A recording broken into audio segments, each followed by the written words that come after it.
Welcome, welcome, welcome. Good evening, ladies and gentlemen. Thank you all for taking the time to be here with us, whether it be your first time, your last time. I cannot appreciate you so much for being here with us tonight. We are crossing streams as we do every single solitary Sunday. But you know what's special about this Sunday? Watch We got first. Zombie Bob back Come on. on our Sunday, sir. I wasn't Zombie here last Bob. Sunday? No, we missed you last Sunday. We missed you last Sunday. I guess you were still recovering, but you are back and you deserve a much needed round of applause, sir. Thank you so much for gracing us with your presence on this wonderful fine evening. Zombie, how are you feeling tonight, man? Good, good. Well, it's funny. I would not have realized I wasn't here last Sunday night, but then Julie was like, "What time are you podcasting? Like, catch me up with what's going on." I've been on the phone this evening. My nephew, that's why I was running late. My nephew called me, my nephew-in-law actually, and we were catching up on some things after Mardi Gras. And she's like, "Wait, it's almost 8. You don't podcast until 9." I'm like, "No, it's Sunday." And she's like, "Oh, like get, like go to the back office." But it's like it's a little different schedule, start time. But great to be here. Chip, how you feeling tonight? Feeling good, man. How are you? I'm good, man. I've missed you all week, buddy. You've been all right. How's your week? Man, just worked a little bit on Saturday for my boss, and then other than that, went to slept a lot like I always do. My weekends are boring. Well, I No, nowadays. we had no provocative Gail Benson photos tonight, so this week for you to tempt you and tease you. So I apologize that we missed out on that. As far as the week went, as we're waiting for Daniel to join us, he's putting the kiddos to bed, so he'll be on here shortly. A very interesting week this week for LSU sports, baseball in particular. After having a weekend or start to the season where you're averaging 13 runs, this week didn't really go so well against lower levels of competition. So, Zombie, are you ready to fire Jay Johnson over the performances that they had this weekend? No, they won. Thank you. Thank you. You get the W. You get the W. You're okay. You lose to Holy Cross High School out of New Orleans in a midweek game. I'm a little bit upset with you, but yeah, no. But look, I mean, the pitching's outstanding. I mean, Schmidt again on the second Sunday. 2 of the 3 games this weekend, you only needed 2 pitchers to get through all 9 innings. So, I mean, your starters went. The middle game, you needed a little bit more. And some of the guys they brought in took a little bit to, like, they didn't really have it. And they had to, pull them out and put in the next guy. But, the bats will come. I mean, it's March 1st, So Yes. If the pitching staff is throwing like they're throwing this early, the bats will come around and, excuse me. But, no. Now, when he drops, who's up tomorrow? Northeastern again? Mm-hmm. Yeah, Northeastern is up tomorrow. You drop tomorrow, and there's an emergency podcast. Fire Jay Johnson. Chip, what are your thoughts? We were touching on it a little bit before the show. What are your thoughts on this, man? I mean, I think the fact I would rather the bats be cold this weekend than the yes. pitch. I think the showing that you have all these arms. I think that it's kind of like defense travels. The old saying goes. Yeah. I don't know if that's the same anymore in football, but I think it does. It's the same in baseball. I think if you got pitching, you could do anything. So, and you got it like Zombie said. Whenever the guy's pitching bad, get him out. Let's throw the other guy. Right. We got arms that are ready to go. If you don't have it that day, we got somebody else to take your place. No, absolutely, man. I think that's a good point. Like, would you be more concerned if you're winning 15-12 or 2-0? I think I'd be well more concerned that we're winning 15 or we're putting up 15 runs, we're giving up 12. Oh. That hurts. Like you had 2 pitchers pitch today, and with that, William Smith actually just went nuts, and you pitched a shutout. Did you win by? Was it only 2-0? Yeah. So what? It's baseball. Like, we're not playing football. You know, like in football, 14-0, you're gonna give the team props for being gritty and toughing it out and making the right plays and making Call us sure that spoiled. right, exactly. Let me hit the button on that one. Right. Let me hit You the know what? You're spoiled. Right. You're spoiled. Exactly. You know, like we can't sit up here and complain about having it good on one side and then bad on the other. I get it. Offense puts seats in the stands. You know, offense puts eyes on the game. But at the end of the day, you need guys to go out there and put up zeros. It's the first team to get 27 outs without giving up the most points. That's who wins the game. Right. There's no clock in baseball. So even down to the wire, that team, Dartmouth, was in it. And shout out to them and their pitching staff and their defense for keeping them in the game. We just had the better pitcher today. Like, plain and simple. Paul, welcome to the show, man. Thank you for being here. Paul says somebody shoot me. And make it a big caliber number 22, please. Moose is in the chat. What's going on, Moose? Thank you for coming in. And Babin on the Bayou. What's up, man? Thank you for joining us live in here tonight. Moose, again, shout out to Baby Moose for winning state championship this week. Congratulations to the Archbishop Hannon Hawks for winning their soccer state championship. It's very hard to win a state championship in high school with how many teams they have playing in these games now. It's absolutely ridiculous. So I think I kicked. Go ahead, Tom. No. I don't, just point of notation. G Moose's daughter's head coach at Hannon is an alumni of what high school? Brother Martin. Yeah. Brother Martin Crusader, baby. That is a Brother Martin Crusader. So, you know, Crusader shine. Exactly. Crusader shine everywhere we are. All right? Exactly. We shine, baby. That crimson and gold is always popping.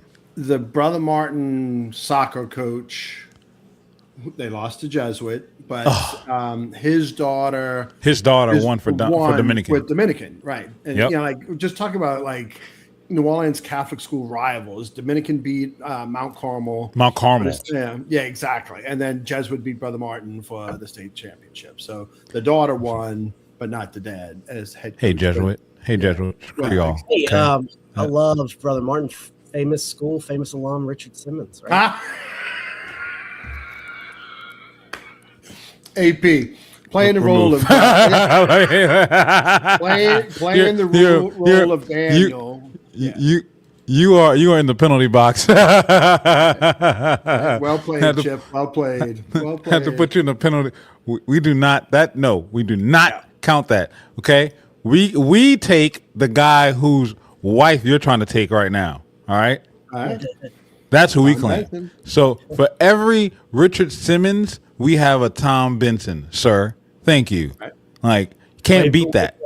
There's way better alums. I know. I was just yanking Neil's chain. But it's so funny that we're talking about Richard Simmons, right? I was at dinner last night with friends. Richard Simmons, when he would come to town, his mom lived in a French Quarter. And had a particular hotel that he would only stay at, and he had a particular suite that he wanted.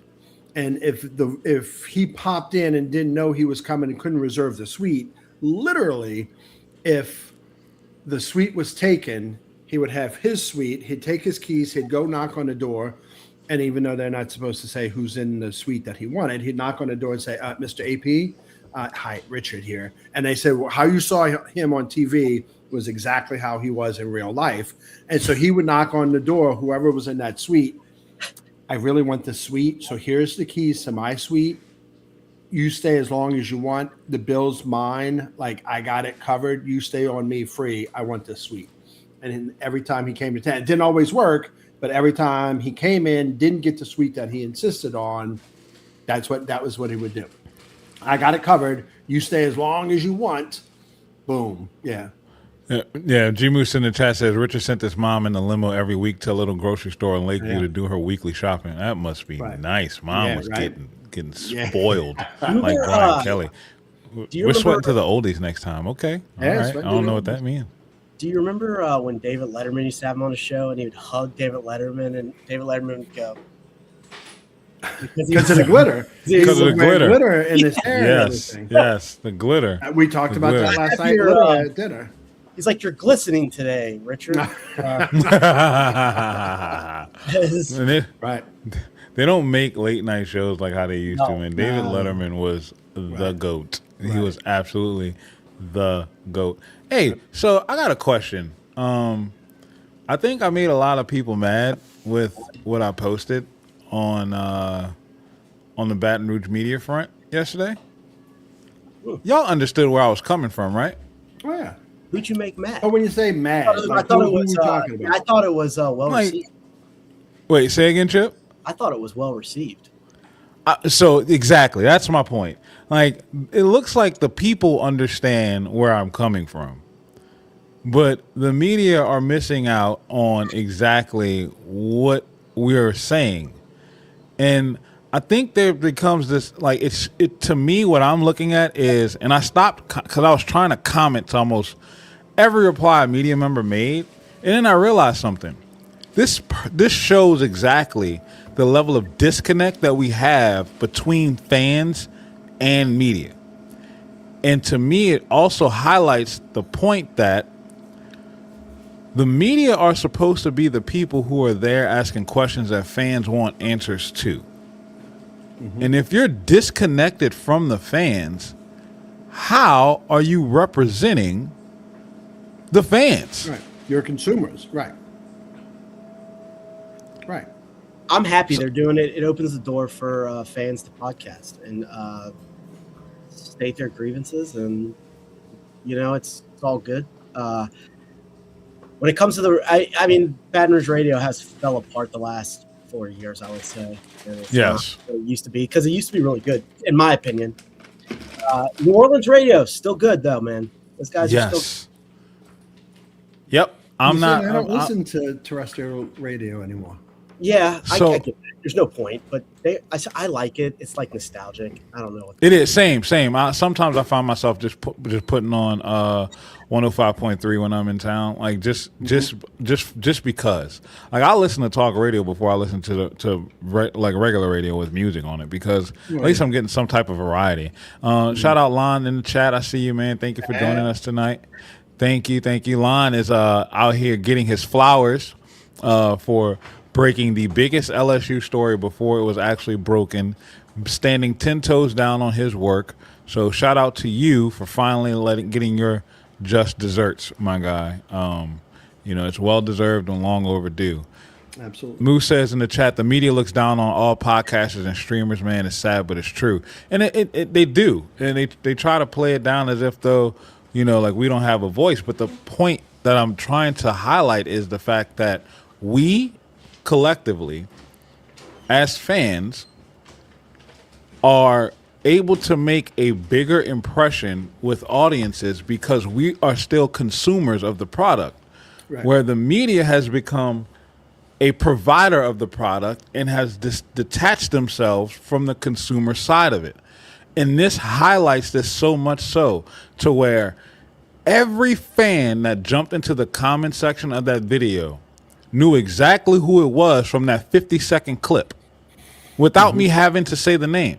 And I was going to drop the other part of the clip that I had today where I call, because I did a 22-minute stream talking about that one topic.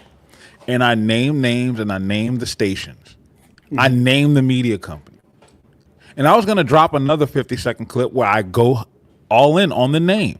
But then I realized, whose benefit am I serving? Because the fans already get the point. Right. And at that point, I don't need to keep beating a dead horse.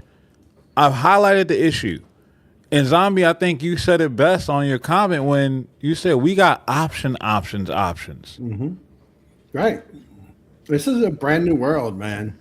And it's not brand new, but it's a brand new world. It's just the dinosaur is still dying, and they just don't know that they're dead, Right.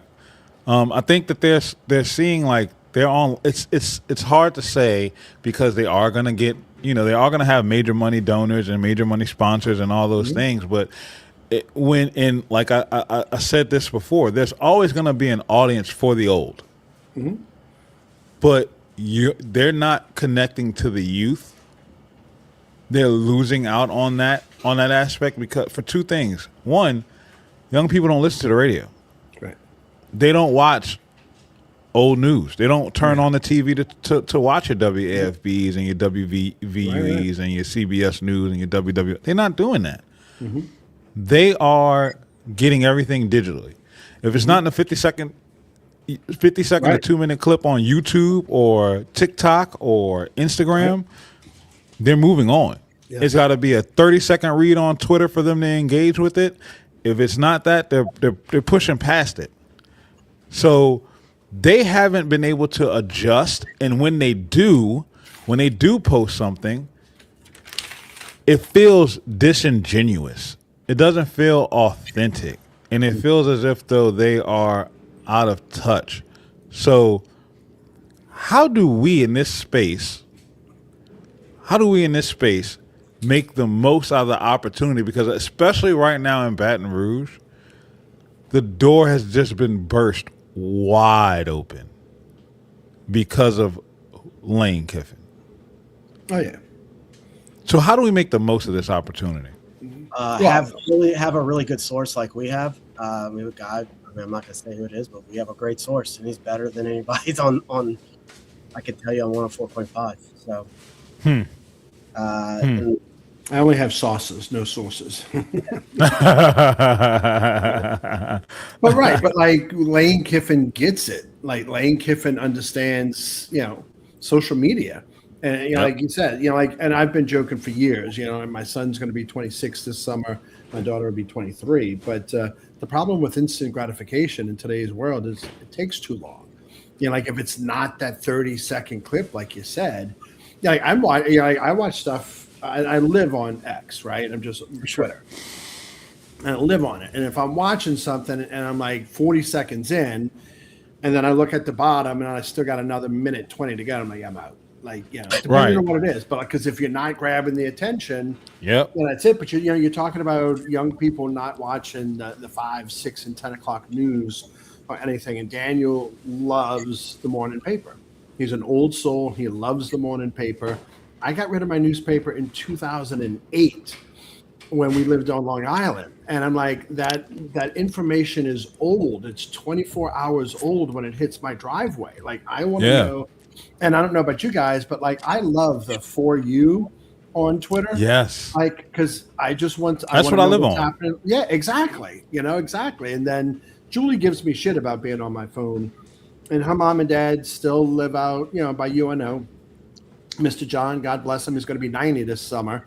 And but I mean, he gets up and he reads his morning paper, and he's got the TV on, and he does watch the cable news networks, and he does watch the local news. And I've said to her, like, if I wasn't on my freaking phone keeping track of what's going on in the world, I wouldn't be able to talk to your dad, because what he's doing is no different than what you're criticizing me for doing. Like, he's consuming his media all these different places, but I'm consuming it in one location. It's one-stop shopping.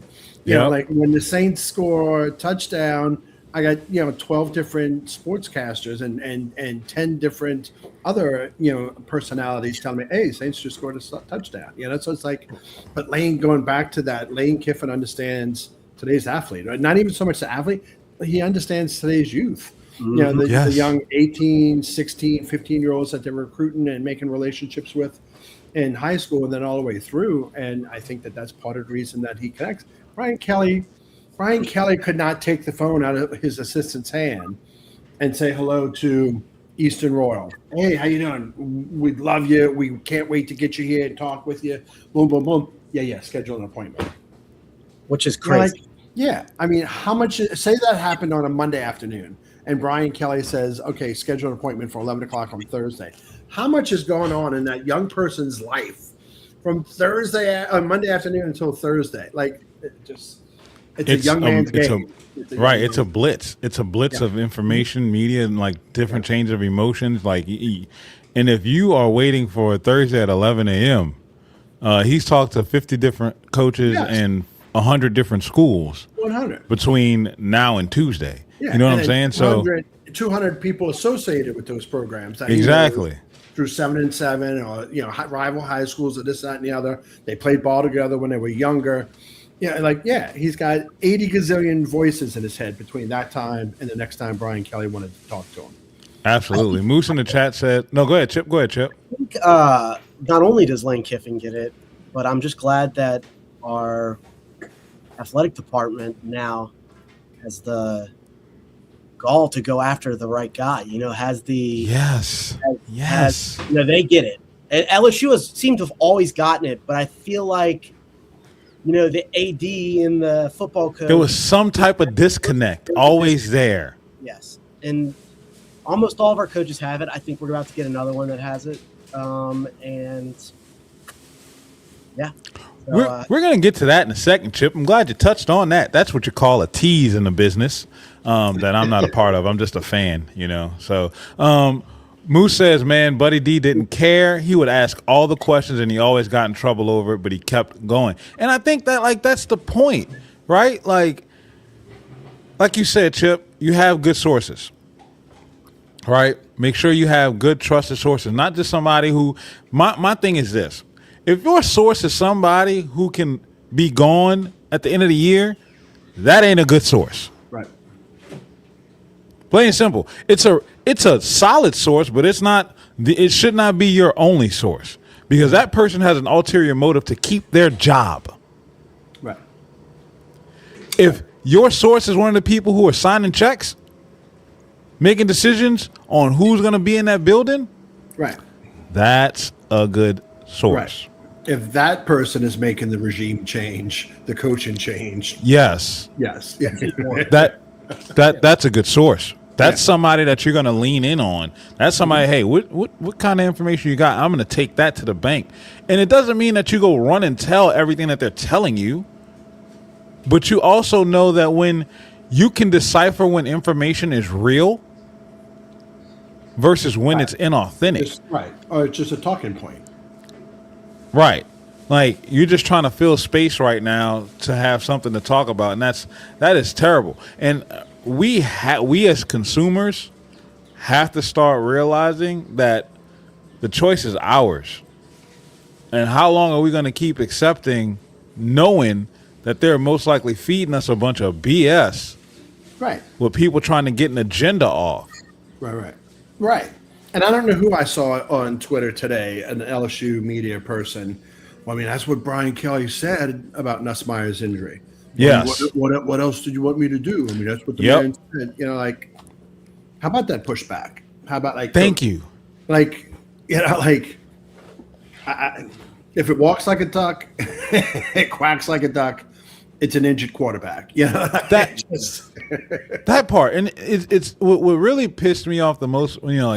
Specifically dealing with Nuss's injury, is you're watching the Clemson game, and you're seeing throws come out that look like ducks. Right. Like throws that he missed a wide open walk-in touchdown to Xavier Thomas down the sideline. It wasn't a 70-yard, but it was a throw from the 45-yard line. Right. That's light work for Nussmeier. Right. And you're seeing Xavier have to stop, come back 3 yards, and getting pulled back into the defender's path. And when you slow-mo it, you see him grimace and short stop the throwing motion. Something right there is wrong. And the average fan may not pick up on it because they're not into it like we are. We're sycophants, so we're watching all of it. But when you see something like that and something is telling you, maybe there's some truth to this, you can't then come out the next day and say, stop listening to rumors. Right. Like you sound stupid for believing what you're reading on the internet when you yourself live on the internet. Right. You can't have it both ways. You can't produce content on the internet for the internet to be received on the internet and then tell people don't listen to what's being said on the internet. Right. Like it's dumb. And I'm sorry for going off on this tangent, but I had to get that off my chest. Moose also said in the chat, they're scared of losing their seat at the table, so they won't ask questions that need to be asked. I mean, what? So I asked this question in the same comments that Zombie was talking about. Then and on the stream, if you're so afraid of losing your spot at the table, shouldn't you be more concerned than losing the consumers who are paying your bills? Right. You get a paycheck not from the people that you're getting information from, but from the people that are watching you. If I don't feel as if though that you are worth my time, if you are going to give me information, if you're going to present me with something that I need to know, then why am I consuming you? Yeah. Like it's dumb. I mean, you should be informative. You should also be entertaining, in my opinion. But like, Yes. if you're lecturing me, or you're telling me that I'm not really seeing what I'm seeing, like me and every other LSU fan this season, like, but then go back to Brian Kelly. I mean, we could talk about this for days. Yes. Why is he playing? I forget who's the non-conference game that he played? La Tech? Yeah. Why is he playing that game? Why did you bring him out to start the third quarter? Then he took that hit, and got injured a little bit or not. Like, what are you doing? Like, you're trying to keep. No, that was Southeastern. Yeah, you're right. That was Southeastern. He got blown up in. Right. He's running counters. But like, what are you doing? Like, you're like, look, and AP and I had a very long business lunch on Friday, and we talked about it. It's like, Brian Kelly knew he was getting paid one way or the other, but his legacy was on the line. Like, he came to LSU because he needed that national championship. He thought that was the best place to get it. And like, you're not going to make the decision. You can't face the music to say, hey, he's not 100%. You see it, I see it. We're going to sit him. We're going to manage him. Boom, boom, boom. No, right. You stole the win. You stole the win at Clemson. The next 3 games gave you the best opportunity to win those 3 games without your starting quarter, to give him the opportunity to rest. Right. And look, he tweaked. It's so simple to just say he tweaked something. He's going to need some time off. The only way for him to get it is for him to rest. We'll manage these next 3 weeks. We'll move forward. Even if you would have dropped the game, they would have gave you credit for it because you went out there without your starting quarterback. Right. But instead, you struggled through. It took 5 interceptions from DJ Lagway, right, for you to beat Florida, right? Like, but we're spoiled. Can you see that last run of the game? That was a long run. You're spoiled. That was, and that clip came from that game. You're spoiled. You're spoiled. Like, it's stupid that we had to deal with this. It's absolutely dumb. Paul says in the chat, Baldy is screwed without Austin Thomas and Scott Woodward. No disrespect to you guys, but Daniel and Zombie shouldn't have better information than the program director or LSU ESPN. And that's a fact. But it also goes to show you the lack of effort that you put into your job. If you're not trying to make those inroads, if you're not the person that's trying to take it serious, out of everybody here, we work. We rely on the relationships that we build outside of this to get the information that we're privy to, right? He has a job that offers him that carte blanche access, but yet he's not taking advantage of it, right? And I'm not out here to bash and attack personally, right?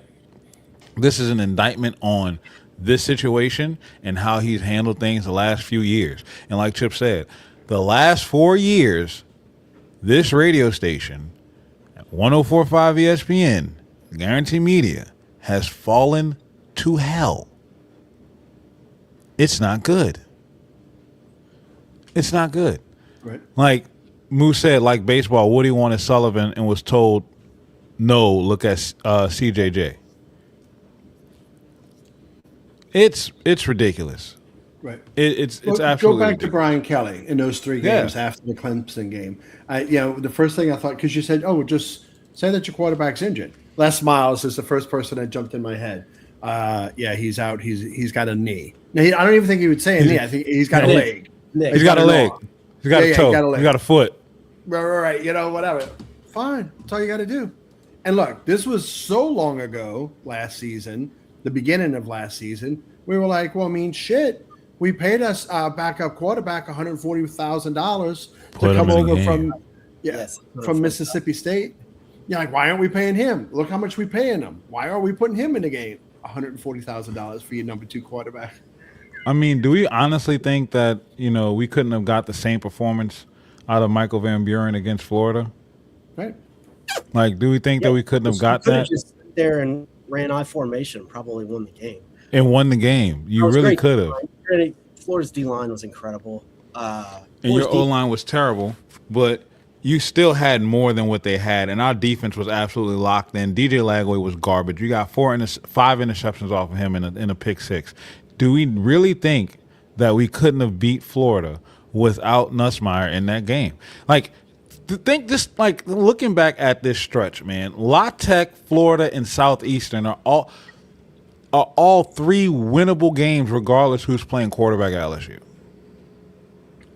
Again, it seems like it's so long ago, but I'm going to say, yeah, because we spent $18 million on a roster. $18 million. That's chump change now. Exactly. That's a left tackle, a defensive end, and a quarterback. And a quarterback. Right. Legitimately. Right. Exactly. So, yeah, right. Like and then think about that. If you rest Nuss those 3 weeks, you're going to Ole Miss with a Nussmeier who can actually hit a deep ball, at least one. I mean, you lost that game by a touchdown. Yeah. Hell, just dress him out. Right? Dress him out. Yeah, 24. You need him. Other than that, let it ride. It's beating a dead horse. We all know it now, and Yeah, definitely a revisionist history type thing. Paul said, like I said on my show, when you subscribe or watch and comment, you're making a decision with your wallet. Some things are just bad investments. And you're right. And Moose says, our eyes told us the truth. We all knew there was an issue. And BKAK, BKKAK. If you don't know what it means, Google it, ChatGPT it, and it will tell you. Moose says, had he sat him, maybe he could have salvaged the season, but no, he blew the whole season because he was legal disclaimer because he was an arrogant, narcissistic ass. Yes, plain and simple. Yes, that's exactly it. Right.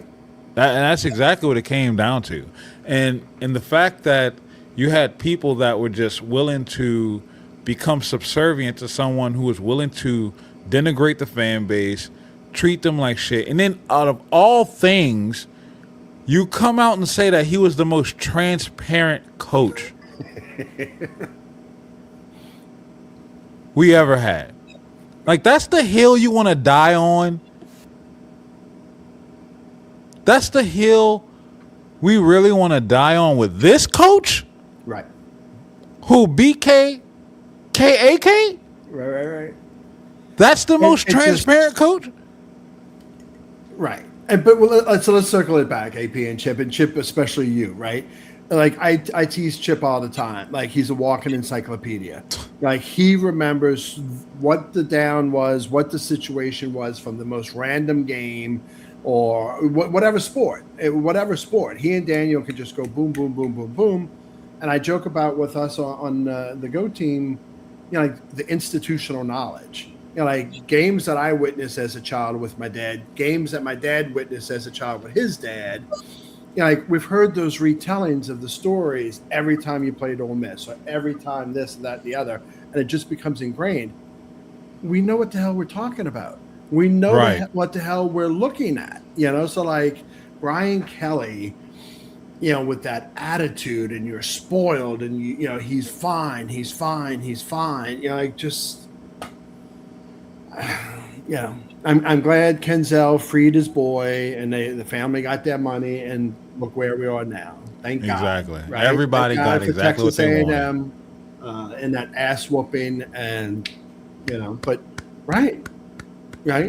For all of the talk with Ole Miss this season last year, LSU lost by 5. They didn't even have a quarterback. So imagine if they would have sat him. And look, to Nussmeier's credit. With the combine and the NFL just wrapping up this week, he's like, look, it wasn't LSU's fault. So he's not pushing the blame on LSU solely. So like he's doing a stand-up thing. He's being more stand-up than $100 million coach that he's playing for. Thank you. But like, go back to Buddy D. Of course, it was probably just that he was one of us, right? That it was just a local guy, mispronounced the same words. Said words wrong, all that kind of stuff. But like he pushed back. Yes. Instead of just saying, hey, and David Billiot had such a great comment in one of his articles this weekend. Like something I'm paraphrasing. I could probably find it real quick. But like baseball knowledge would dictate that because this weekend, I think it was Saturday, Zach York ran into an out. He ran into on a hit. It was a missed call, hit and run, missed call, but on a 2-2 count. On a 2-2, and David said in his article, like baseball knowledge would indicate that the coach didn't call a hit and run. Yeah, he didn't call a hit and run on that. So the same thing. Like, we know what we're looking at. Why are we all involved in this podcasting world, in this media world? Because we're knowledgeable, we're passionate. So just be honest with me. That's all I ask. Like Chip and I talked this morning, and he knew that I was with friends last night, and he's like, "How was your night last night?" I'm like, "Brother-in-law, man, he was running late because he was at Boomtown Casino instead of where he was supposed to be." And then when I'm like, "Dude, like, I can be doing other things while I'm waiting for you, stupid ass." "Oh, no, I'm almost there. 45 minutes later, he was still at home. So I'm like, I could not even see straight. And I apologized in a text this morning to he and his wife, but I'm like, just be honest with me. Like, Right. Don't set my expectations such with an $18 million roster, which is so antiquated these days. And it was not even a year ago. But like, and with the fifth year returning quarterback, preseason Heisman, top 1 or 2 or 3 candidate, the most passing yards, like, don't lie to us. That's why I hated Brian Kelly. That attitude, man. Like, don't lie to me. I'm sorry. I didn't mean. AP, I know it's timeouts and tangents for you, man. And that was a tangent. Yeah, not even a tangent. I was like, Yeah, let it out. Like, this is a therapy session for us. Yeah, like, we need to expunge ourselves of these demons and get this stuff off so we can really move forward. And for me, it was. What pissed me off was Nuss coming out and saying, "I've been injured since second practice of fall camp." yes. Now, Media. Right? I was about to say, now, do I believe fully that Nuss got injured in that practice? I don't think so. I think that there are multiple things that went on with this season, especially concerning Nussmeier, that evolved throughout the progression of the year. What frustrated me the most is exactly what you said, Zombie. The lack of follow-up and pushback. Right. Look, I know I'm just getting into this space, so I'm very critical of myself. And I'll ask a lot of people to watch my content, but to come back to me with feedback. And I had some people come back and bring me some things. They told me, "Look, you're doing good. The one thing you need to get better at is follow-up." Cool, I got you on that. I will definitely start focusing in on that. If me, who by all accounts has not gone to the manship school. Mm-hmm. Really? I don't have no degrees hanging up on this wall. Right? I am not a journalist. Mm-hmm. And I have been on this stream here, behind this microphone right here, for a little over 2 months. Mm-hmm. And I have the wherewithal to ask someone to, hey, give me some insight. Oh, you need to get better at follow-up. Versus somebody who's been doing this their entire life. Mm-hmm. And you mean to tell me you don't have the balls to press on a follow-up question? Right. Well, Carter Bryant is excellent at that. He's like, I'm a journalism major, but I'm not a journalist. Yes. So I mean, at least he puts that out there like that. Now, I mean, he's got sauces. But he did that as a badge of honor.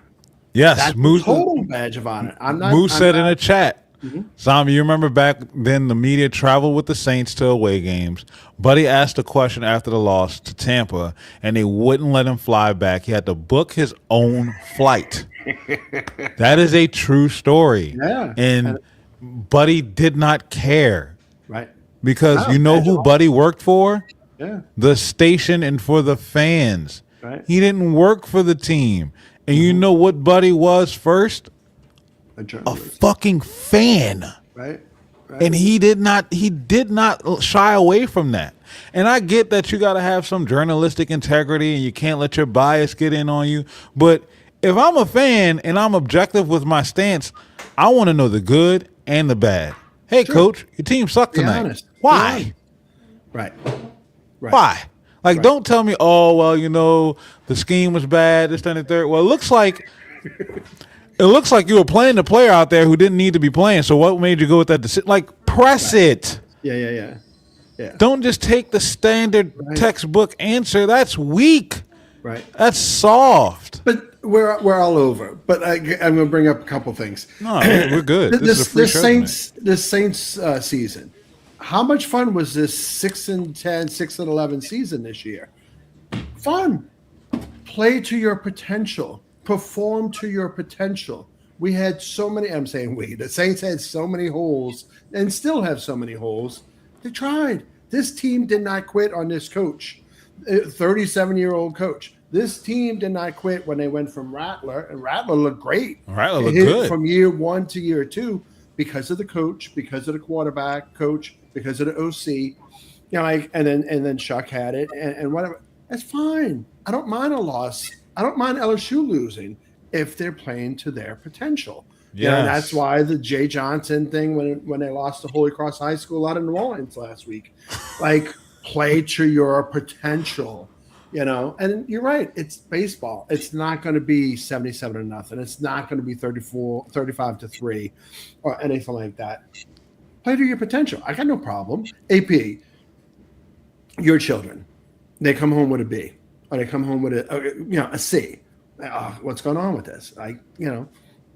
To this day, I've always said what the hell did I do? I lost this. I lost you guys. You're here. We got you. My son had a B in 7th grade the whole year in the math class, but it was an elevated math class. And I'm like, you didn't get in there because of me. I don't know how you did this, but he struggled. But that was the best that he could get. It wasn't right. He didn't underperform and get a B. He worked at it and he got a B. Yes. Like, I think he got what he earned. Exactly. And that's why you're asking for this. And we're just asking the same kind of honesty from Jay Johnson, from Kim Mulkey, from that idiot that we used to have, Brian Kelly.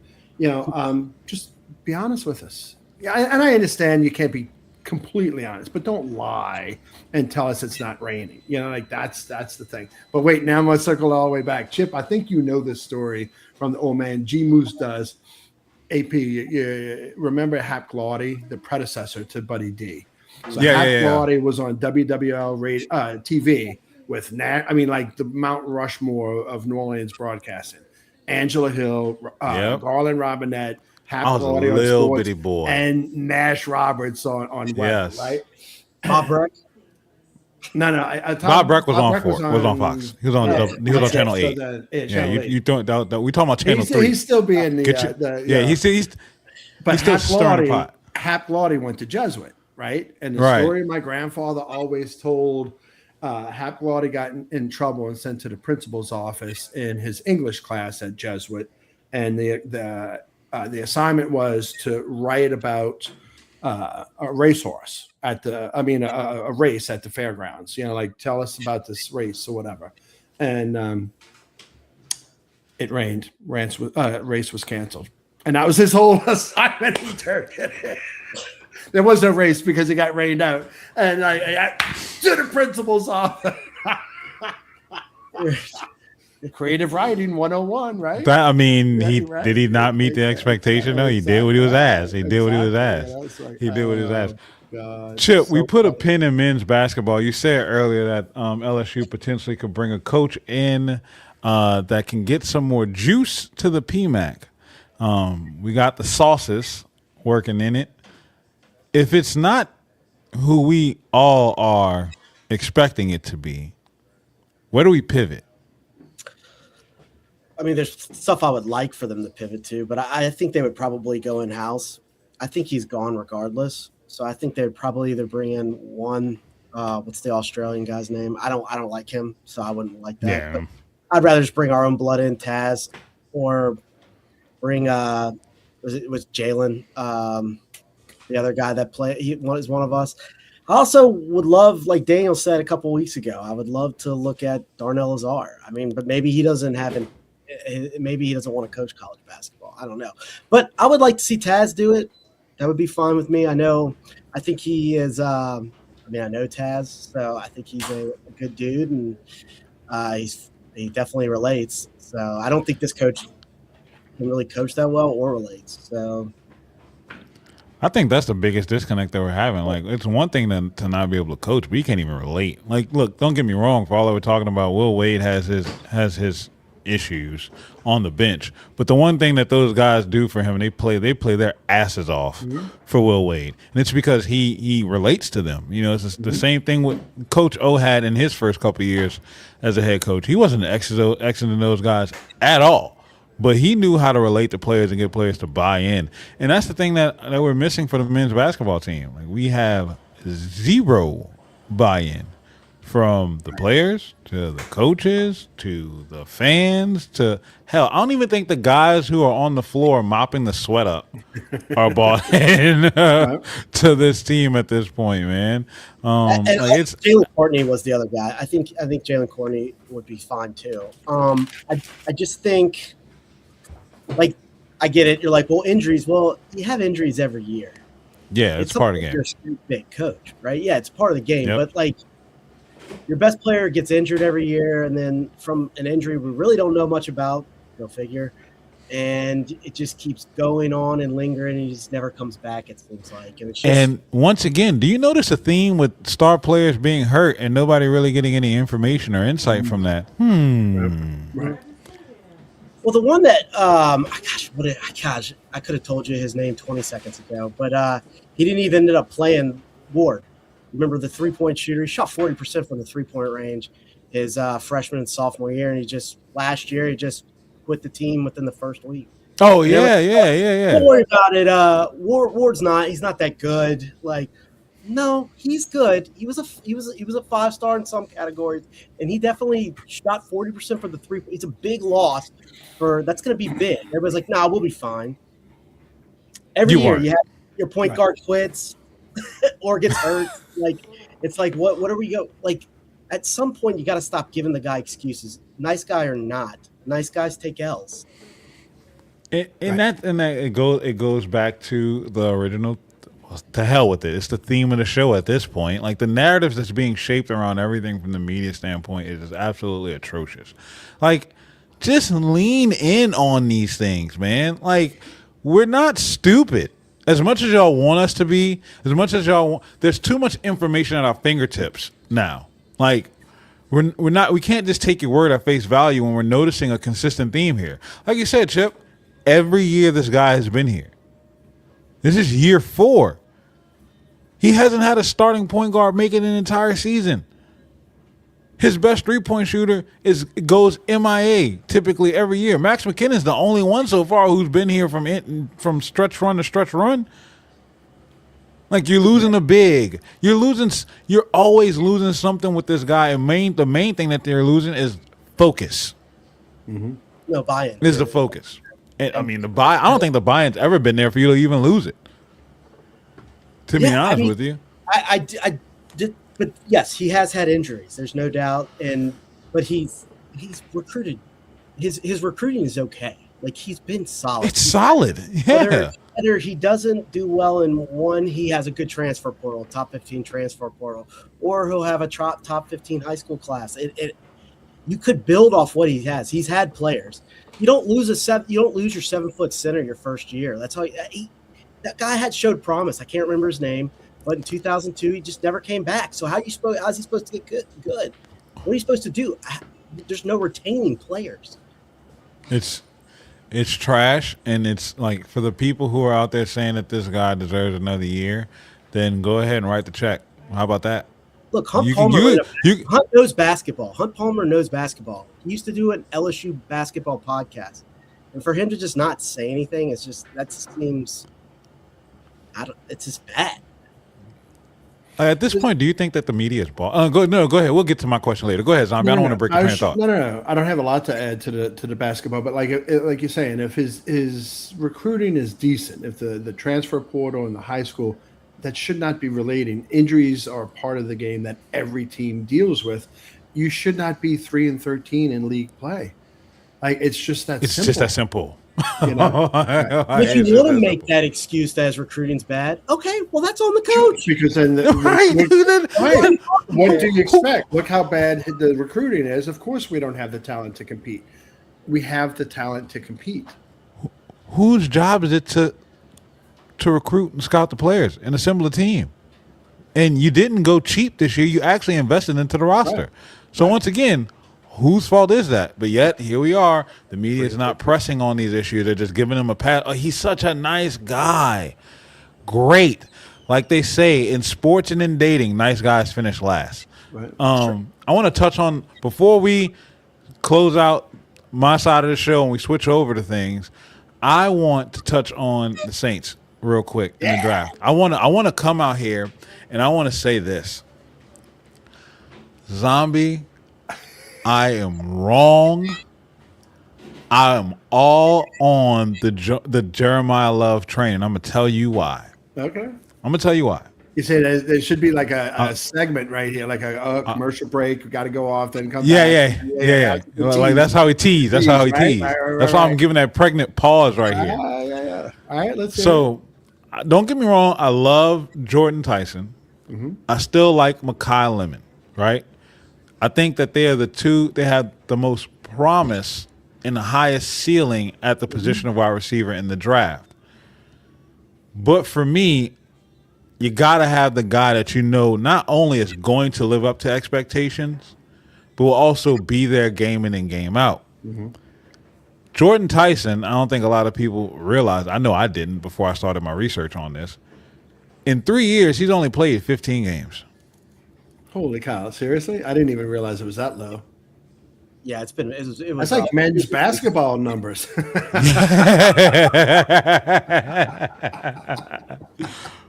3 years, brother's only played in 15 games, man. And he's projected in the top 10, top 15, Top 10 right? wide receiver. You got to be talented, otherwise you're not. But he's a monster. He's a monster. Right. But we got to have somebody that's going to be there game in and game out. Chip. And we have to have that. Go ahead, Chip. No, I was going to say, Chip, what does Daniel always say? What's the best ability? Availability. And that's exactly what I was getting to. 100%. Like, it doesn't matter what he can do on the bench if he's not on the field for you. Exactly. Regardless of the sport. Exactly. So that immediately eliminated him for me. Now, Mekhi Lemon had a great combine. He looked really good in his gauntlet drills. He ran a solid 40. It was a 4.49. But it wasn't something that it's okay. It wasn't something that's like he wasn't Xavier Thomas. Right. You know what I'm saying? So like, imagine if we had an offense with that guy in it. Okay, so now you see kind of where I'm heading with this. All right, so hear me out for a second. Hear me out, right? Sure. I looked into some mock drafts going into the combine. Nobody has a consensus for how this draft is going to fall. Nobody. I looked at 5 different mock drafts and I saw the Saints taking 5 different players.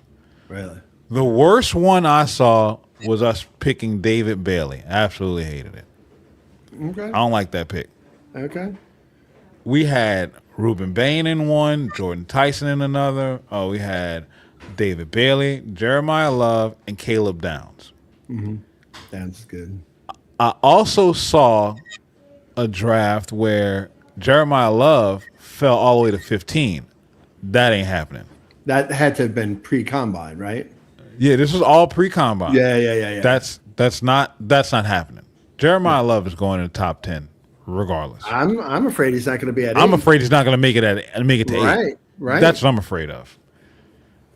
But if you're drafting and you're there with the Saints and you see a world, I don't know how it happens, where you get to choose between Jeremiah Love or Caleb Downs, that's the best possible scenario for you. Right. Now, do I trust Mickey Loomis to do the right thing and pick either one of them? Mickey's on a heater, though, AP. Mickey's on a heater. The scouting department just won Best Draft Award for the second time. Yeah, for the second time. And so they crushed the 2025 draft. Mm-hmm. Crushed him. They crushed it. But they flopped from 17 to 25. So your runway of getting it wrong is a lot longer than your runway of getting it right. Right. We had a theme at Carr. Once we won the first state championship, if you're nice, do it twice. Mm-hmm. It's great if you could do it once. Sure. Can you follow it up? Right. So That's go ahead. no. Zon. The whole future it's not predicated on this 2026 draft, but it kind of sort of is. Like if they flub this one, you're going to lose all the momentum that you've just built with Shuck and the 2025 class. You know, so like the pressure's on even more, in my opinion, on this draft. So, but I mean, look at that shrewd move that he made to get Vele as your number 2 wide receiver. Vele's not going to be your number 2. I was waiting for the reaction. But like they got Fortner. No. At center, they made a throwaway trade and got a backup center where they didn't shit the bed when McCoy went down for the second year in a row. You know, last year just was pathetic. They didn't have anybody. At least Fortner was viable enough to maintain a presence, and they won under Shuck and towards the end of the season. I'm to the point now, Zombie, where if Jeremiah Love is on the board with Caleb Downs, I feel like the Saints need to take Jeremiah Love, and I'm gonna tell you why. That's strong. I don't disagree, but I'm gonna tell you why. I think Caleb Downs is the best overall player in this draft class. Mm-hmm. I really do. But for what the Saints need right now, like for this team specifically, with this quarterback and that offensive line, you put a dude like Jeremiah Love on the field and you still have an Alvin Kamara that you can keep healthy and take some of the carries, take some of the load off, it will elevate not just your offense, but your entire team. sure. So I feel comfortable in saying that the Saints should go with Jeremiah Love first and then go wide receiver or defense in the second round and then find another wide receiver, potentially like an Elijah Surratt in the third round. And in the chat, Moose Pearsley says, if Makai runs routes as sassy as he talks, I'm down. And Moose says Ruiz needs to go due to turnstile on the line. He definitely is garbage. He's trash. It's a contract season, I think, for Ruiz, I believe. I don't think that they're going to get rid of him. I don't know if they re-sign him. But I do think that since free agency is about to start, like NFL season is about to really get rolling. Yeah. Like we're about to be in it. Yeah.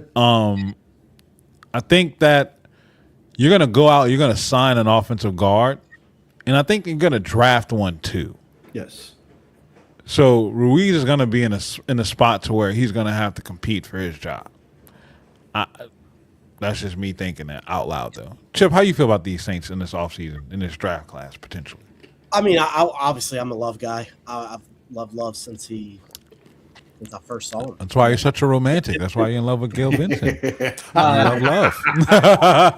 LSU players, who does Xavier Thomas remind you of?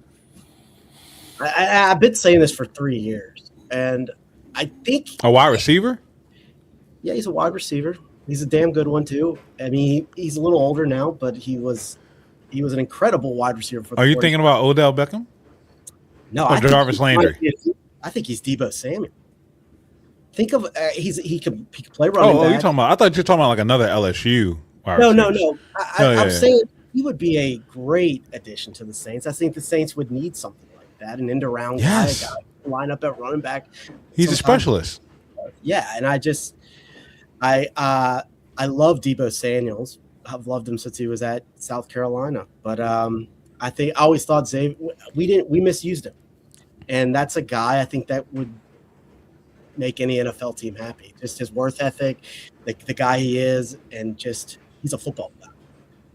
He's a football player. Right. You're 100%. I think that so with the way his combine went, I know that they were talking about him potentially being a day 3 pick. I don't know if that's going to happen now. I think that we may overshoot that, and I don't know if the Saints will have the opportunity to draft him. For sure. I honestly, out of the Saints players that are available, I think we may have an opportunity to draft two. Clearly, you can always draft Mansour Delane, but that's not an option for us. Right. There's too but many I other guys going to be on the board. Right. Exactly. But I think that you can, you might have an opportunity to draft Howard Perkins, which I wouldn't mind seeing him in Brandon That was my Staley's question defense. for you. Right. Like in the I would 130, what do we have? 136, 138? Like 136, yeah, like Yeah. in that How many area. do they have this year total? Say again? We're gonna get I think we have what, 7 Yeah. picks? Because we're gonna get a compensatory pick We have 8, right? Yeah. or 8. That's- Yeah, I couldn't. Yeah, it's 8. 2 in the Yeah, 4th, 2 in the 5th, 1 in the 6th, no 7th. no 7th. But then we're going to get something from when Derek Carr We're gonna goes get, to Minnesota. but apparently there's Pittsburgh. reports out that nobody reached out about him yet. So So far. so far. Someone gets So I'll take a ham sandwich and a bowl of red beans at this point. No, I want a 4 or 5, man. Just get him as far away from my city as possible, please. As a matter of fact, we'll give y'all a Chipotle gift card to take him. How about that? Yeah. But has any veteran quarterback misplayed his introduction and his initial few months and season in a new city more than Derek Carr? No. I mean, like, you should be savvy enough, media savvy enough by that point. I mean, if you're a young guy out of, a smaller school. He's the Brian Kelly of quarterbacks. I mean, it's not even Trinidad, and I'm not picking on Trinidad, but if you went from a small school straight to that big stage and you didn't know how to act, okay, at least you can understand it or whatever. But today, like, Derek Carr, I went to Chipotle. Oh, like, the week of the Super Bowl, he's back I'm home. out of He's town. not here. Yeah. Jameis Winston, and no disrespect to the mayor of New Orleans right now, he'd beat anybody in a head-to-head. What? Anybody. easy. Easily. Yes. It'd be 100. It'd be 100 of full-throated support for Jameis. Right. Like he's an adopted son. You're right. They love Jameis more than they love the Mannings. Yeah. Well, it just shows you how dumb Carr is. Carr's an idiot. Yeah, he's an idiot. Joke around with Drew Brees' boneheaded things he did as a civilian. Right. I think Carr is the biggest idiot that's ever played the sport. So I think he's a dumbass. I don't think he thinks about anybody but himself. I think that dude sucks. Yeah, he's absolutely terrible. And I want him gone. Like the fact that I got to talk about him again just brings me back PTSD. But But look where we are. I want another draft pick. So I'm happy I want the best for him to go to a place. Sure. And I hope Pittsburgh, Minnesota. Yeah. He can force. care where I he was goes. listening to Nick. Can we get Underhill. something if he goes to the XFL? No. But like, he's got a no trade clause. He could force his way to. He Atlanta. can force his way. Yeah, he can force his way to Atlanta. Could you imagine that if he went to Atlanta? Oh my God! Please. Yeah, Please. I want that to happen. Please go. Don't force. Don't let it be a force. Just let him go. Let him go. Fun. Does he want to go to Tulane? No. I'm pretty sure. I'm pretty sure we can get Tom Mars on the line and get him an extra year. Right. Like, like they'll give us something for him. I mean, damn. Like, just get rid of him. But the other player, I think that the Saints may be able to get their hands on in this draft in the later rounds too is Chris Hilton. Mm-hmm. There's a lot of depth, man. Yes, there's a lot of depth in this draft. I love Chris Hilton. Would think it'd be great, but I would love a deep thing on Xavier. I think he's going to be an NFL star. I really do. I do too, but I don't think that we're gonna get him. No, but I'm saying if we had the choice of any of those wide receivers from LSU. Oh, obviously, Xavion's one. For me, it's Xavion 1, then Aaron Anderson 2. Just because my bias is showing at that point. Sure. I would love Aaron. And then 3, Chris Hilton. Aaron's also a dynamic player, though. Like, you can do many things with him, and Hilton too. I mean, it's insane. All 4 of those wide receivers that are in the goal. And Barry Brown. I mean, but they've all special team guys. They can run into rounds. It's insane. Watch how I make this go full circle. Babin mentioned this earlier. Still boggles my mind how we got worse each year under BK. Year 1, 10-2 was the best we got. We're sitting up here talking about 4 wide receivers that are about to get drafted from an offense that can only put up over 25 points one time. Right. Against Holy Cross. All right, it's after 10. It's after 9. I don't know how Yep. you do all this. You're behind the controls, so we've never actually done this. So, like, this is like that back in the old days. You see the clips on X sometimes where the TV station changed from black and white to Technicolor, like mid broadcast or whatever. The mid broadcast. So Strap on, y'all hang on. y'all stay locked in. Right. Y'all stay locked in. We're not going anywhere. We're just changing the decor for a minute. Right. So don't close out your browsers. We're coming right back to y'all live. Sit tight. Hold on. Love Has this y'all. ever I'm been not done saying before? good night. Nope. We're going to be the first. Podcast Later. industry. Yep.